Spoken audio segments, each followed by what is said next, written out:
Hello, everyone. It's Thursday, December the 30th.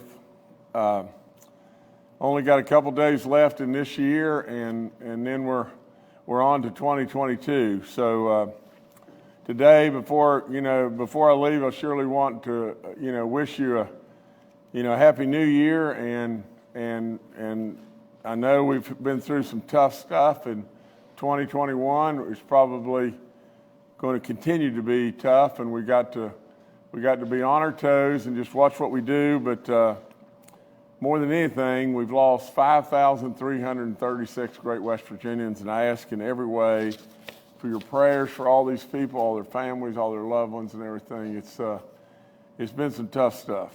The 5,288th death in West Virginia is a 67-year-old female from Marshall County. The 5,289th death is a 66-year-old female from Hampshire County. The 5,290th death is a 76-year-old female from Kanawha County. The 5,291st death is a 77-year-old male from Monongalia County. The 5,292nd death is a 64-year-old male from Harrison County. The 5,293rd death, an 80-year-old male from Greenbrier County. The 5,294th death, a 75-year-old male from Raleigh County. The 5,295th death is a 93-year-old male from Raleigh County. The 5,296th death, a 46-year-old male from Barber County. The 5,297th death, a 77-year-old female from Hardy County. The 5,298th death, a 79-year-old male from Harrison County. The 5,299th death, a 61-year-old male from Fayette County. The 5,300th death, a 61-year-old female from Kanawha County. The 5,301st death, a 71-year-old female from Cabell County. The 5,302nd death, an 84-year-old male from Tucker County. The 5,303rd death, an 83-year-old female from Kanawha County. The 5,304th death, a 72-year-old female from Monongalia County. The 5,305th death, a 76-year-old female from Clay County. The 5,306th death, a 62-year-old male from Jackson County. The 5,307th death, a 67-year-old female from Putnam County. The 5,308th death, a 73-year-old male from Berkeley County. The 5,309th death, an 80-year-old male from Raleigh County. The 5,310th death, an 89-year-old male from Mercer County. The 5,311th death, a 90-year-old male from Raleigh County. The 5,312th death, a 22-year-old male from Lincoln County. Gracious goodness. The 5,313th death, a 68-year-old male from Raleigh County. I want to step back. A 5,312th death, a 22-year-old male from Lincoln County. The 5,313th death, a 68-year-old male from Raleigh County. The 5,314th death, a 65-year-old male from Mercer County. The 5,315th death, a 67-year-old male from Mercer County. Oh gosh, I keep messing this up. I'm sorry. I'm really sorry. The 5,314th death, a 65-year-old male from Berkeley County. The 5,315th death, a 67-year-old male from Mercer County. The 5,316th death, an 85-year-old female from Berkeley County. The 5,317th death, a 53-year-old female from Berkeley County. The 5,318th death, a 61-year-old male from Raleigh County. The 5,319th death, a 63-year-old male from Summers County. The 5,320th death, a 61-year-old female from Raleigh County. The 5,321st death, a 60-year-old male from Mercer County. The 5,322nd death, a 60-year-old male from Mason County. The 5,323rd death, a 66-year-old female from Mineral County. The 5,324th death, a 79-year-old female from Kanawha County. The 5,325th death, a 50-year-old male from Mercer County. The 5,326th death, an 84-year-old male from Hampshire County. The 5,327th death, a 57-year-old female from Berkeley County. The 5,328th death of 55-year-old male from Mineral County. The 5,329th death of 53-year-old male from Hampshire County.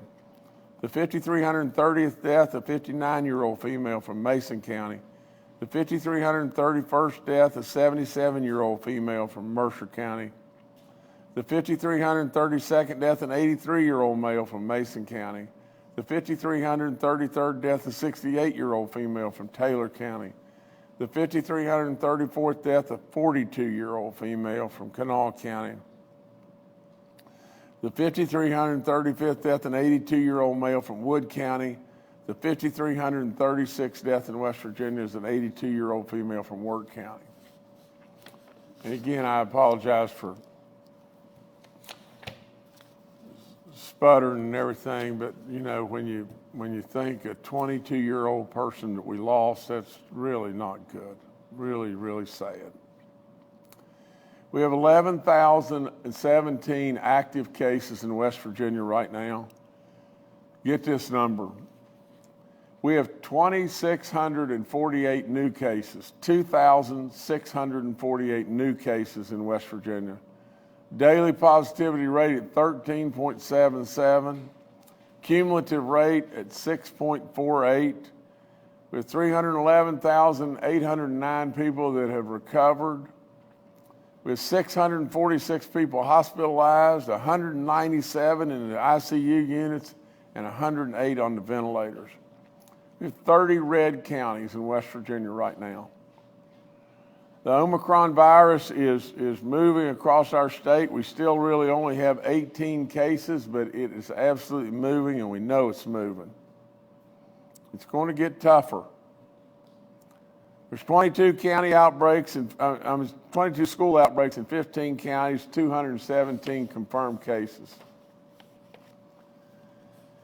Before I go any further, I want to recognize a great lady that we lost, one of our senators, Sue Klein.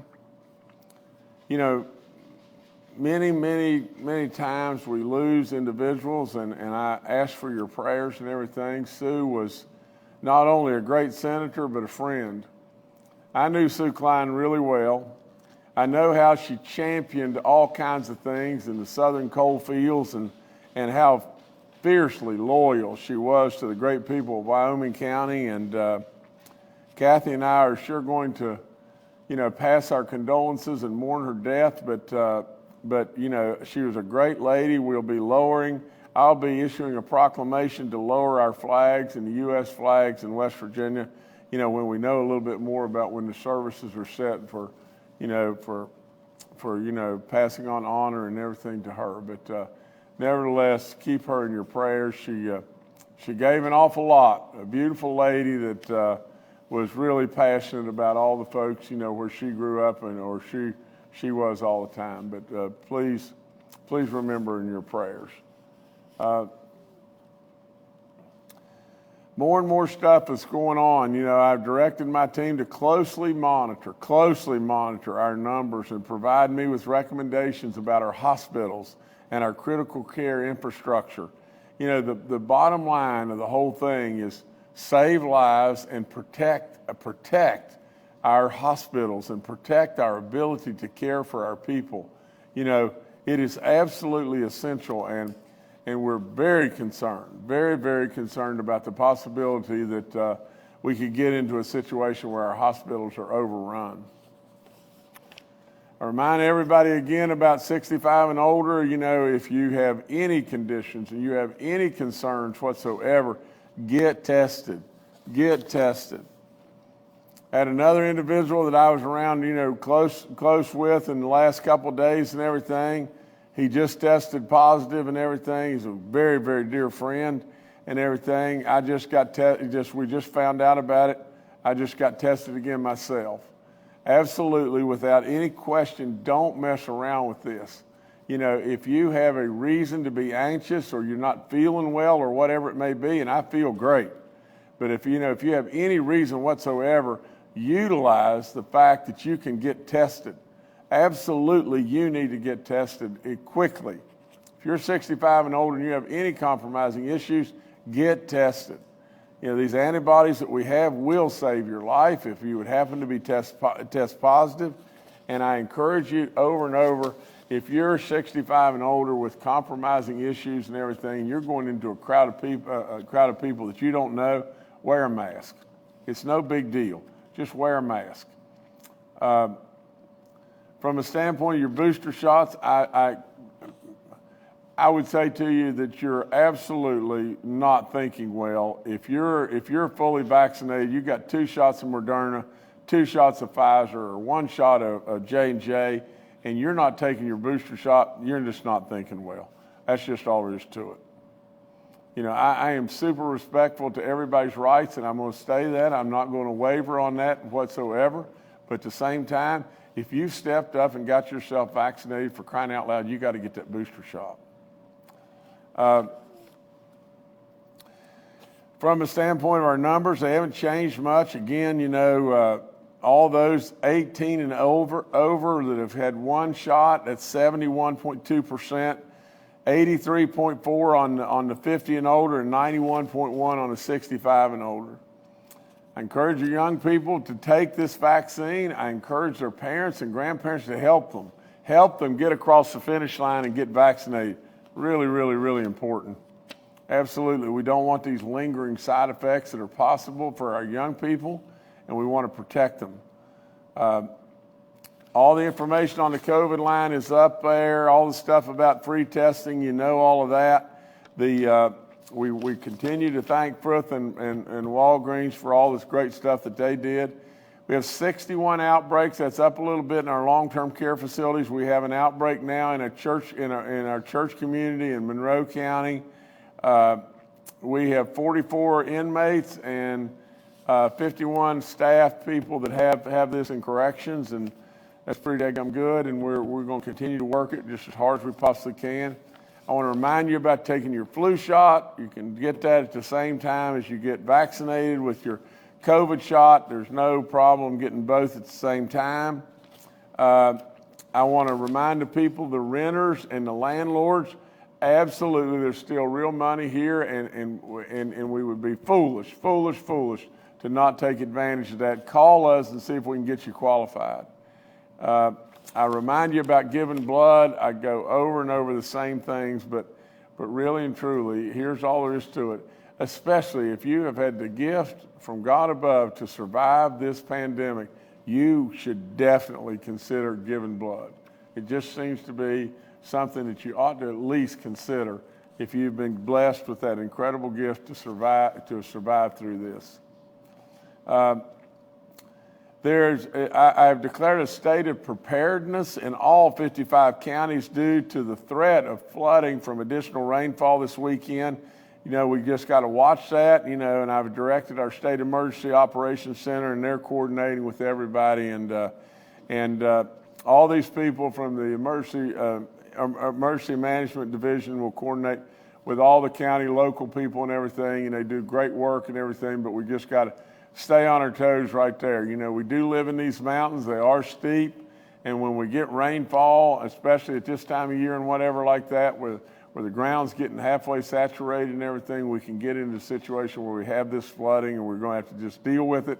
But nevertheless, be safe and be careful. Last thing I've got is just this, is what I'll let off with is tell you that tomorrow is New Year's Eve. We're going to start 2022, and 2022 is going to be better than 2021 in every way. There's lots and lots of good happening in 2021, but we're just going to make it better, and we're just going to keep on making it better. 2023 is going to be better than 2022, and as we go forward, that's what we got, the way we want to look at everything, and that's exactly what we want, how we want to approach the great stuff that's going on in West Virginia. So Kathy and I wish you a Happy New Year, that's for sure. Thank you so much. All right, thank you, Governor. Let's now go to Dr. Clay Marsh, our coronavirus czar. Well, good morning. In support and reinforcement of what the governor said, we have seen now the most highest transmission week in our history during the COVID pandemic. this past week from the spread of COVID-19. And we averaged about 301,000 cases a day.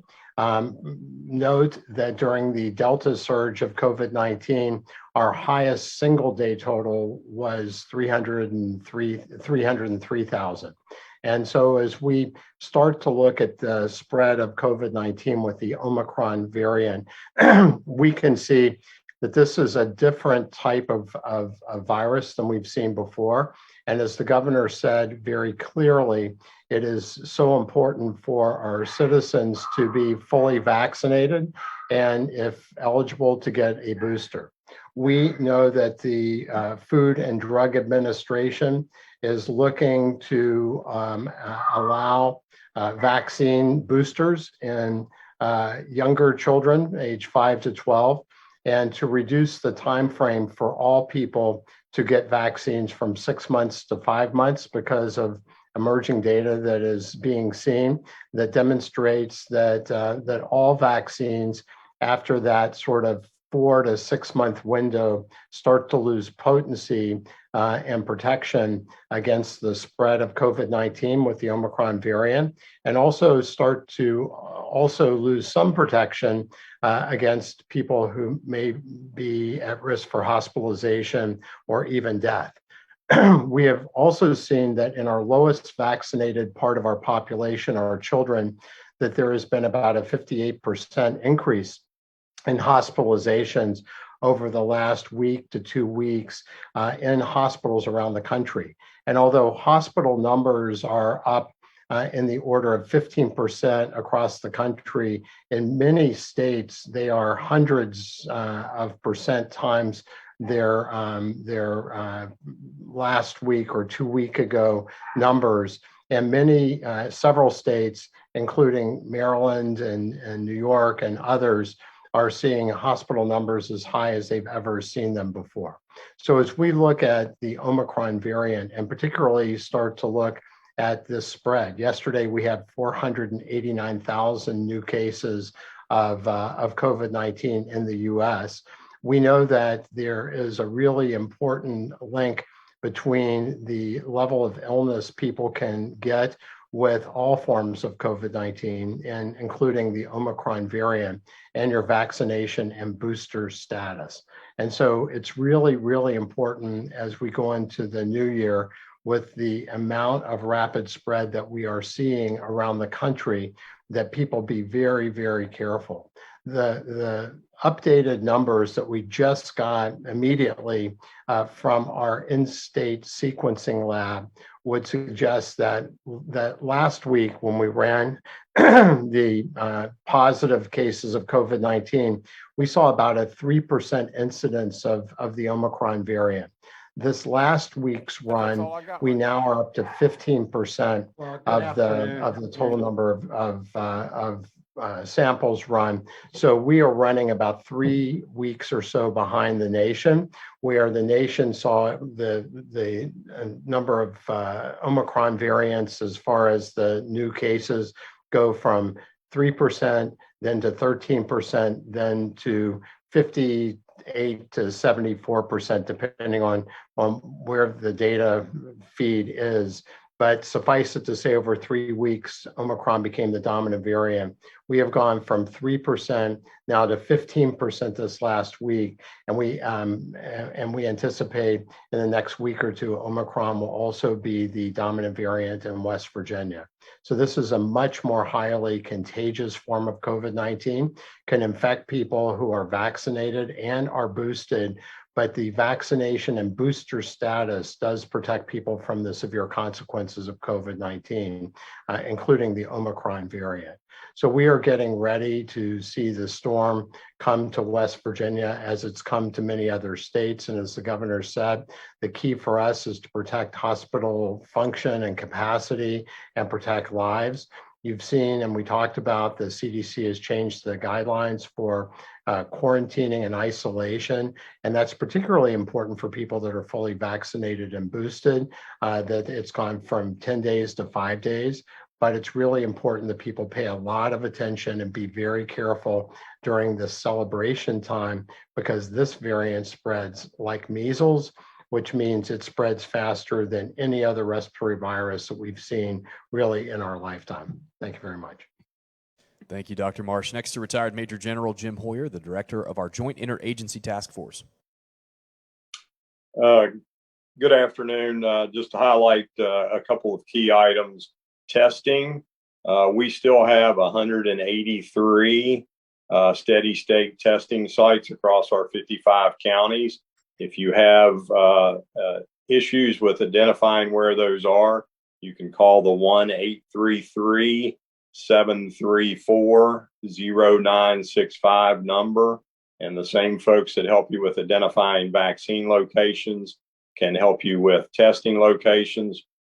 Jordan just put the map and the number up. You can also go on the DHHR website and pull the information up and put information in about your location and to get sites there. As the governor pointed out, our hospital numbers continue to increase. Important number for us, again, to pay attention to is the number of new admissions. 85 for today, 95 yesterday. That's 25 and 35 above that break number that we look at of 60 that really has a significant impact. So again, continue to encourage everyone to be tested when you feel like you have a potential symptom. And as the governor's pointed out before, this is not about us individually. This is about us protecting others. So while I might get symptoms and get tested and have minimal impact, what if someone close to me and I didn't know who has other underlying health conditions would then get it? And that would lead to potential significant health problems for that individual and potentially hospitalization and maybe even worse. So again, it's about protecting others, not just about ourselves. Antibodies and antivirals, as I mentioned before, we'll continue to mention there are continued national supply chain challenges with antibodies and antivirals. And then there are also challenges with the efficacy of those as it relates to Omicron. So as Dr. Marsh pointed out, we went from 3% to 15%. You would think next week we would potentially be at 45% and then beyond. We've got to understand that the best thing we have available to us as West Virginians is that preventative piece, that preventative treatment, which is vaccinations. And we need to continue to ramp up both vaccinations in general as well as boosters, particularly for our 50 and older population. Last couple of things I'll leave you with is the governor continues to press us as a task force to look at ways to better help and be prepared going forward.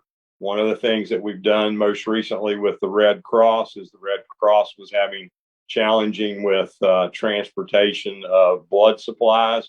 So we're working to train some individuals to augment their blood supply transportation staff, which helps relieve pressure for those who do the phlebotomy work to make blood supplies better available. We will also be presenting information in the future based on some additional training that we will do for staff to make sure we have additional support as surges come in our hospitals. So again, preventive treatment vaccine is the best opportunity that we have right now. Thank you. Thank you, sir. Next to Dr. Ayn Amjad, our State Health Officer. Good afternoon. Tomorrow's New Year's Eve, and I do want to wish everyone a happy new year. And just to remind everyone that if you plan on celebrating with your family and friends, that it would be a good idea if you're able to get tested. General Hoyer did mention we have multiple testing sites available. Also, if you're not feeling well, to maybe not join the event if possible, and to just be safe out there for the upcoming new year. Thank you. Thank you, Doctor. Secretary Bill Crouch with the DHHR is also joining us today and is available for questions. We'll now go to questions from members of the media. The first today from Todd Boucher with WTAP.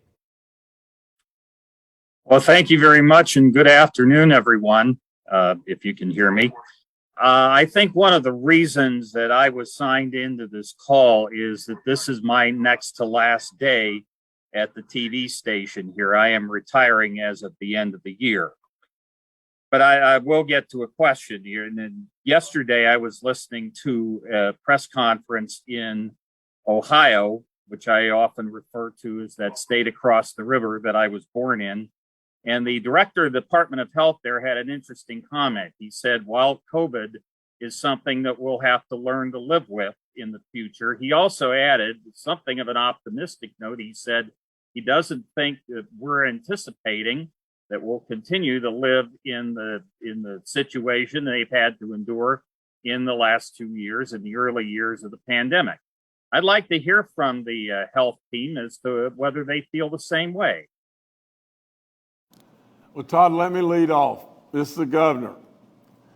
Todd, you've been in Parkersburg at WTAP for a long time, 41 years. And I've seen you way, way, way, way before I could have ever even thought any thought whatsoever about running for governor. You know, you've done great work. We'll miss you. You're a really familiar face, and we'll miss you. So I congratulate you in your retirement. I wish you the very, very best. I hope and pray that it's just absolutely great beyond belief, but we'll miss you. And your contribution is surely duly noted. But I'll let my health team answer your question. And again, I thank you. You know, you've been a family, familiar face to all of us. And so, you know, God bless and just keep doing good stuff in life and enjoy your retirement. But nevertheless, if our health team, maybe Dr. Amjad, or maybe you could lead off, or Dr. Marsh or whomever. Okay, I'll just start, Governor. Thanks. Todd, thanks for the question and congratulations on your retirement. I would agree with that statement. You know, COVID-19 is going to be around and we need to learn to adjust to it, but we also have to take advantage of everything we have that can keep us safe, vaccines being the number one. We have other treatments, you know, monoclonal antibodies, oral antivirals coming out, but we still know that the vaccine is offering the best protection to keep people out of the hospital and from dying. So while we do need to learn to live with it, we also have to follow what's going on up to date now and do what we need to do to keep ourselves safe. But Clay.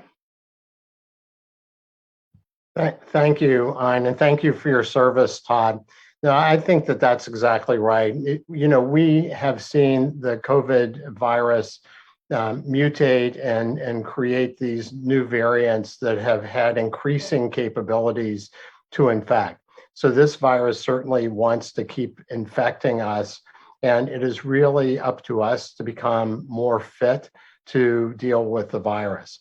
And the fitness comes, as Dr. Amjad said, from full vaccination and boosting, but also from being really smart and particularly being careful about who you're around this holiday season, wearing higher quality masks. You can get N95 or KN95 masks that are approved by NIOSH, the National Institutes of Occupational Safety and Health. You can get them off Amazon and other places.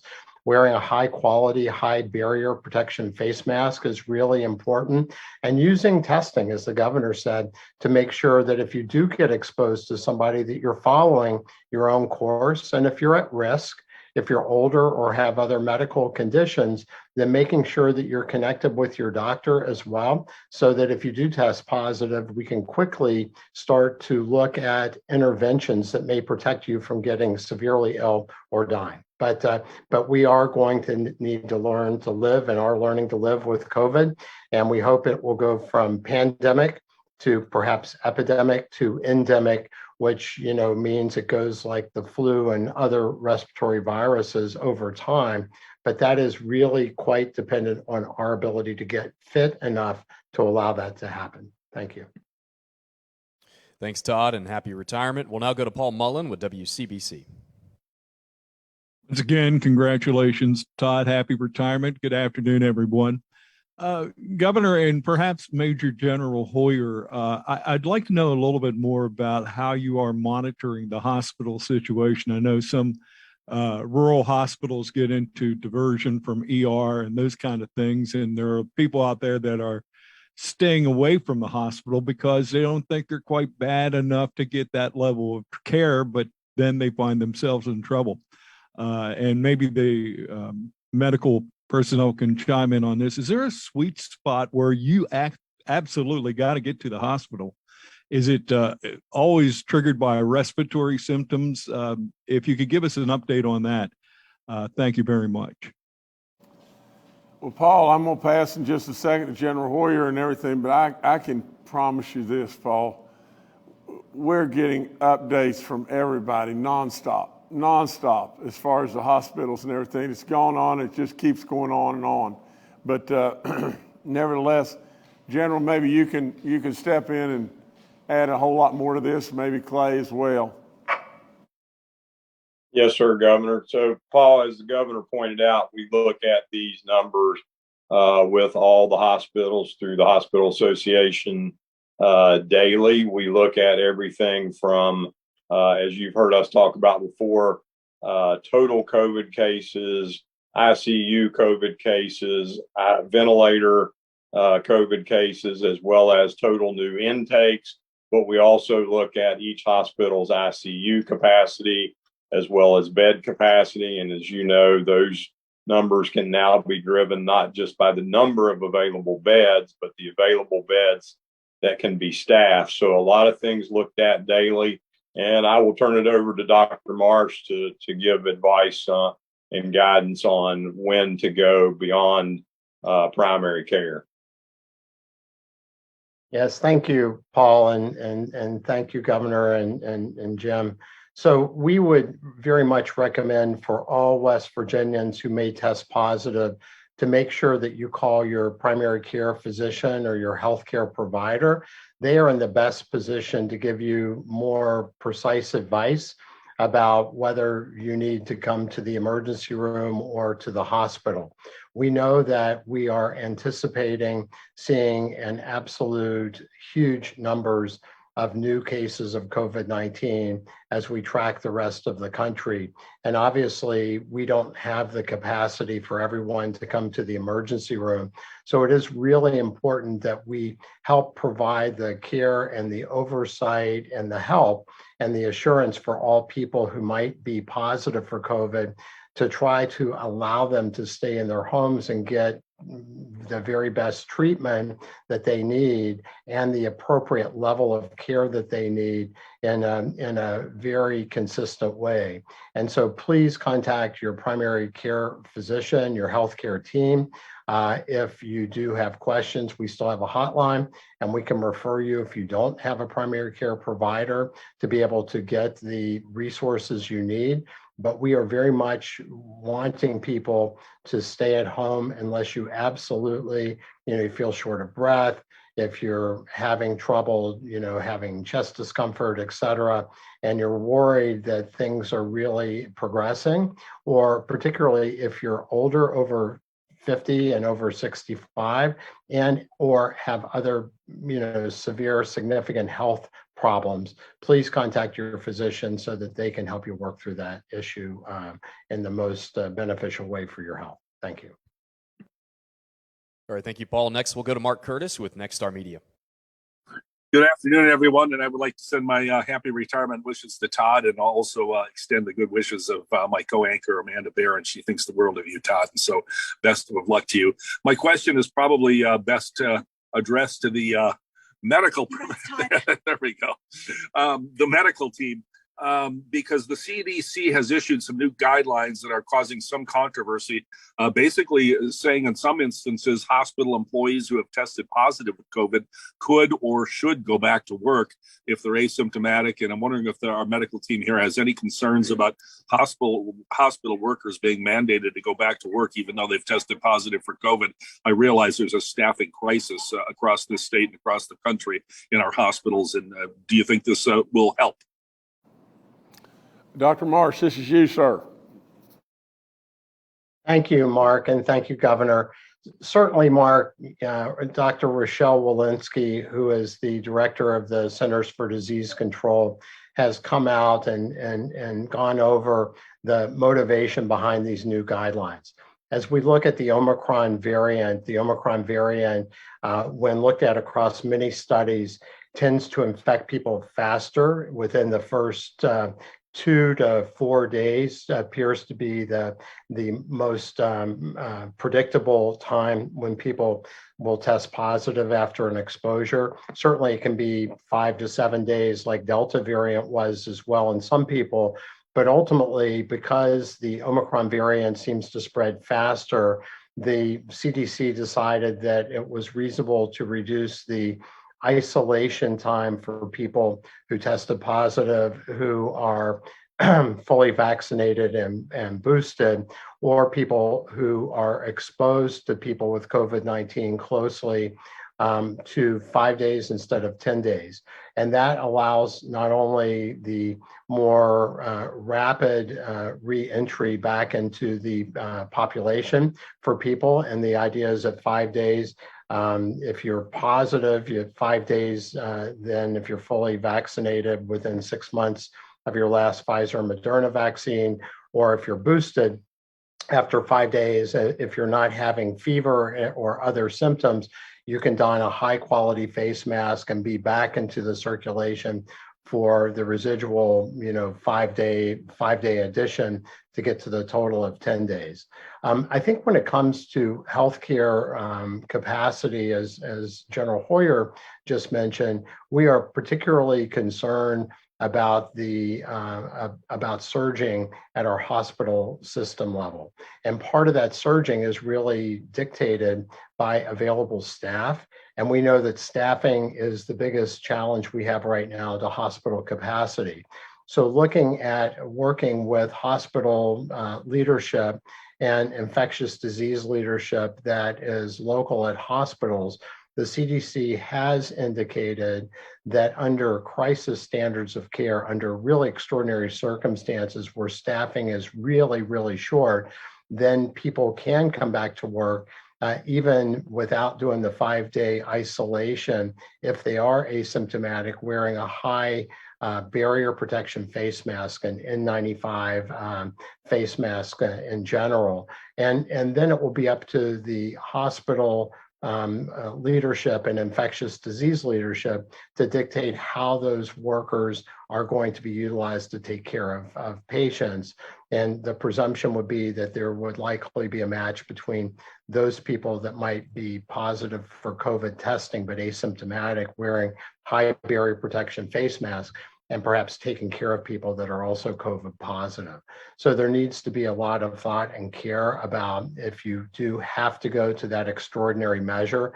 But generally, the CDC guidelines have really reduced the isolation time and any quarantine time from 10 days to 5 days. And that is going to make it easier for us to get people back into the workforce, but also to liberate people who are asymptomatic with this new form of COVID-19 that comes on faster. And the presumption is from the CDC that the spread will also be in a shorter time frame. So by that 5 days after you are first positive or you've been exposed to somebody, that you should not really be infectious to nearly the same level, and that you'll be wearing a high barrier protection face mask during that latter 5 days of the isolation or the quarantine. Thank you. All right, thank you, Mark. Next, we'll go to Charles Young with WV News. Hi, this is Charles Young with WV News. I wanted to direct my question to Dr. Marsh, and this kind of goes along with what you were just talking about. Could you talk a little bit about the way the symptoms of Omicron are presenting itself and compare that to the previous variants we've seen? Are fever, cough, and a loss of taste and smell the kind of main indicators that people still need to be aware of, or is that changing as Omicron comes into play? Dr. Marsh, please go. Thank you, Governor, and thank you, Charles. Omicron's a bit different than the previous forms of COVID-19 as far as the most common symptoms. And Omicron really is more like a cold. And it's particularly more like a cold to people that have been vaccinated and boosted, but more scratchy throat, upper airway stuffiness, blowing your nose. Some people might say, oh, I have a head cold. Some people might say, oh, I've got sinuses. So we have to be very, very aware of those symptoms. In a study done immediately, really before Omicron, it was found that up to 40% of people may be relatively asymptomatic even with COVID-19. And that's probably even more true with Omicron. So if you become contacted to somebody who is positive for Omicron, really important that you test yourself, and probably test yourself at day 3, day 5 after exposure if you've been fully vaccinated and boosted, and wear a mask around other people. And if you haven't been vaccinated, or if you're outside of that 6-month window and you haven't been boosted, then you should go ahead and quarantine and test yourself at day 5 to then look to see if you've gotten the infection. If you do develop symptoms at any time during the isolation or quarantine period, you should get tested, and the testing should be done either by a rapid antigen test that recognizes Omicron, and the Abbott test and the Quidel test do both recognize the Omicron variant. The QuickView and the Binax now. And also, it's really important for people who develop any kind of feeling that you've just got a little cold to go ahead and test for COVID-19.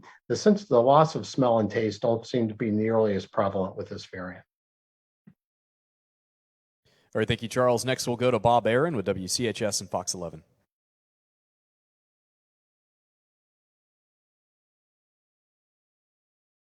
Trying to disconnect.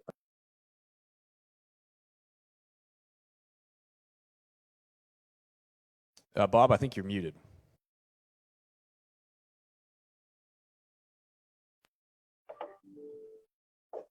Happy New Year, Governor, and to the whole team and yourself. Thank you for your sincere efforts over the last year to try and deal with this virus. Looking at today's numbers, which the way I read them indicate the most active new cases that we've ever seen in a day,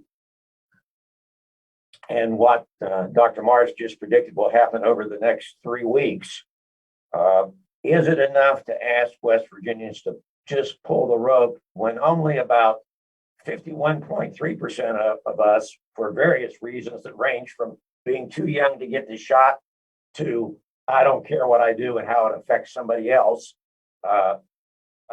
is that enough, or do we need to enact some other measures, and shouldn't we do it now since we know what's coming? Well, Bob, it's a difficult decision, is it not? And and really and truly, I think what you're basically you're asking is if we continue to encourage and keep everybody as best we possibly can pulling that rope together and encouraging their families and their friends and whomever it may be to either get vaccinated or get the booster shot, is that the most effective way, or is it the most effective way to start, drawing lines in the sand and saying, well, this is the mandate that what we expect you to do, and then we get a real pushback, and it's a difficult decision. I really believe that I do not believe in mandating people, from the standpoint of their freedoms and everything that we have in life. It's made us what we are. But absolutely, the thing that will motivate more to get across the finish line, I hate to say it, will be either a continued effort from our side to encourage. I've always believed you get a whole lot more with honey than you can going the other way. But with all of that, Bob, the real reality is, if this thing were to break out in even a worse situation than what we have today, and a bunch more people die, you'll have a run on the bank as far as people running to get vaccinated or get their booster shots. we don't want that. We don't want that at all. And it's a fine line and a really, really difficult decision. But I believe we're making real progress. It's hard to argue that. But I wish to goodness that it was better. But I think the best course of business is the way we've been, rather than start drawing lines in the sand and dividing us and having a real tough issue on our hands. All right, thank you, Bob. Next, we'll go to Travis Lawler with the AP.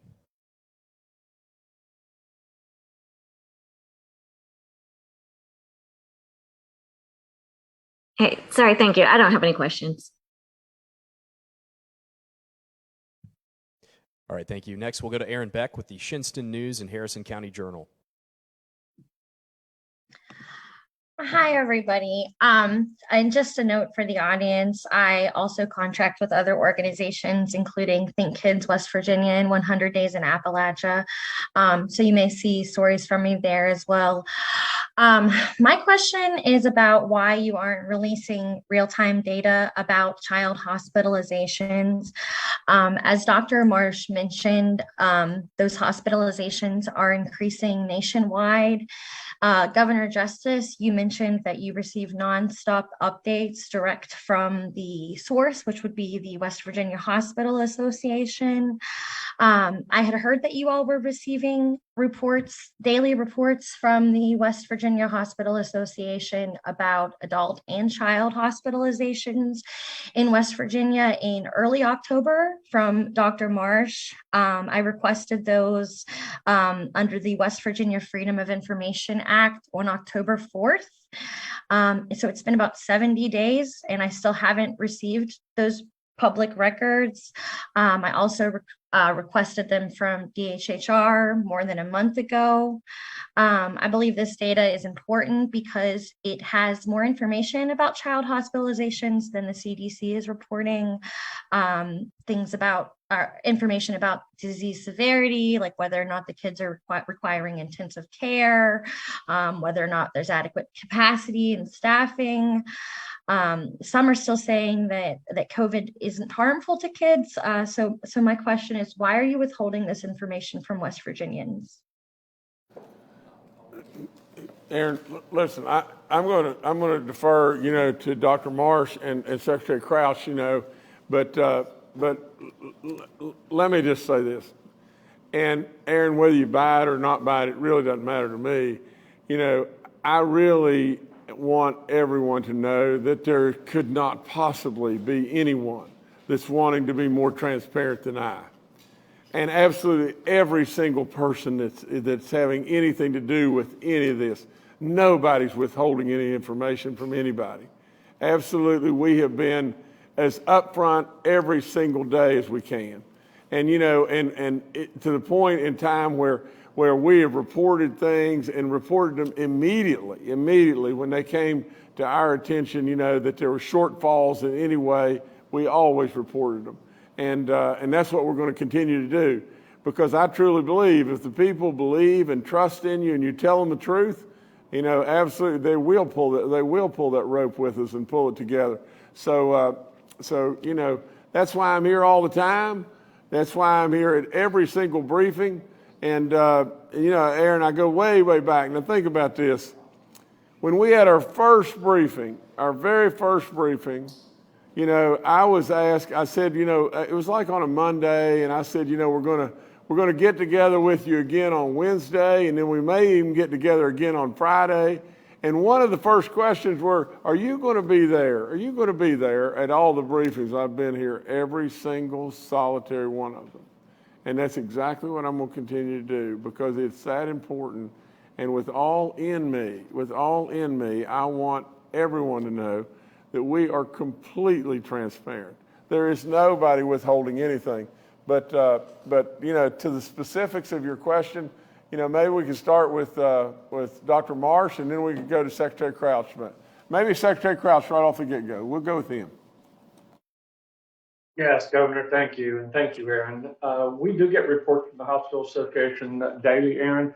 The information can be difficult to interpret, but it also can be confidential information. We don't get age of the patient in the hospitals. Hospitals, especially smaller hospitals that have small numbers of cases, maybe one or two,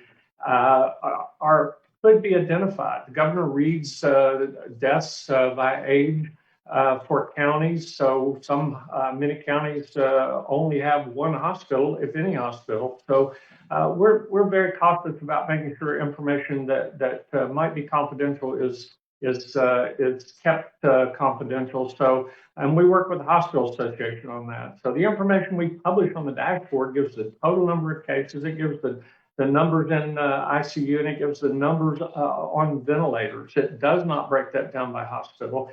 But we also, again, don't have as much information as you may think with regard to hospitalization. That information is proprietary information from the Hospital Association. So we do get a report, but it's pretty broad. We're looking at your request now. We are going to try to provide any information that we can that can be made public. So we will get back to you on that. With regard to all of the other information out there, we've been, as the governor said, open and transparent about everything, trying to push out any information that we can out there, including the variants, the numbers of cases by county, vaccinations by county. So the information you're referring to comes through the Hospital Association and is not actually DHHR's information, but we'll continue to be transparent with everything we can. All right, thank you, Aaron. Next, we'll go to Marley Peck with WSAZ.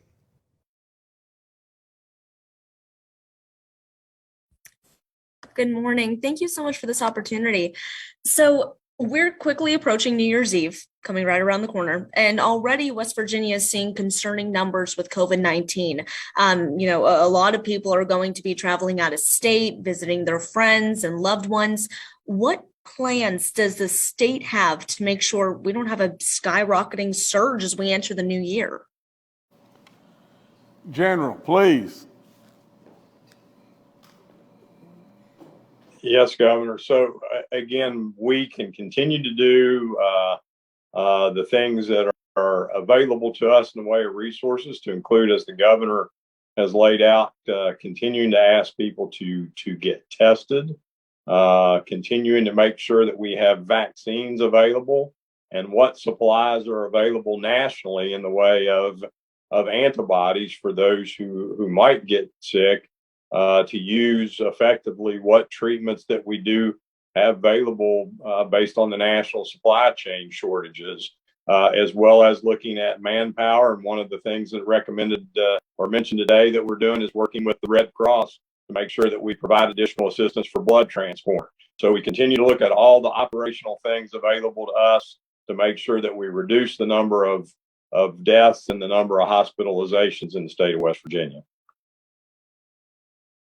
All right, thank you, Marley. Governor, I'll turn it back to you.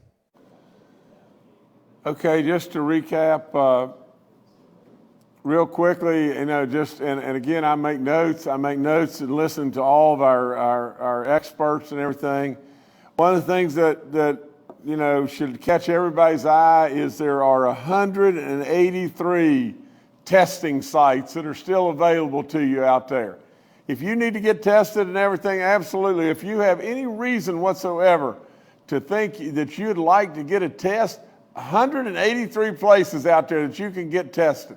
All you got to do is just run in there. It wouldn't take a second and everything, just to double check and everything. If you have any symptoms, any concerns whatsoever, go get tested. We had 85 admissions into the hospitals yesterday and everything. Now, if you'll just stay with that just 1 second. The sweet spot for us is when we go over 60, there's alarm buttons going off. We continue to be over 60. And we may be right on the doorstep of something that could even be worse than that. So we're at 85. 85 is not good. That's not good. I guess I want to end with just this. I want to end with a question, or a statement. I watch these people and I talk to them nonstop all the time.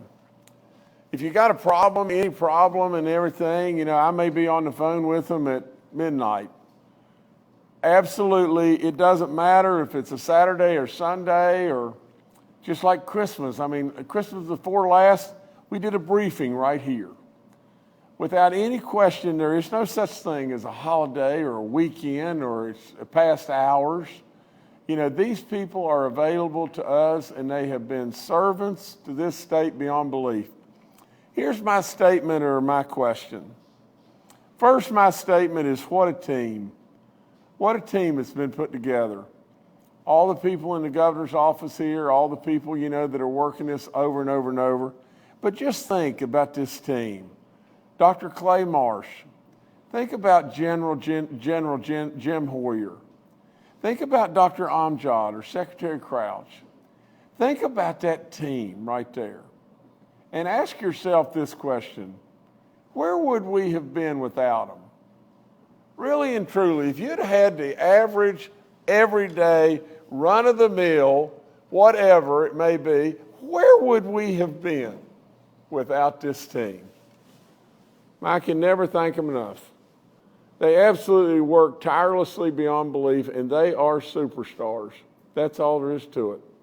I'm very, very blessed to have them with me. It's been an honor beyond belief. Last two things I'll say is just this. Congratulations again, Todd. You know, Todd has been with us a long, long time. 41 years, he's served us, he's been in our households, he's been everywhere all the time. Without any question, we congratulate him on his retirement and wish him the very, very, very best. And the last of my last is just this. Happy New Year, West Virginia. We're right upon the new year. We've got lots and lots and lots of blessings to be thankful for and lots of prayers that go up to a lot of people that are out there hurting. We've done a lot of good, and we've helped a lot of people, but there's still a lot to do. And we want to stay right at it, and we want to continue to flip every one of those rocks until we've absolutely helped everyone. So with all that, again, I say happy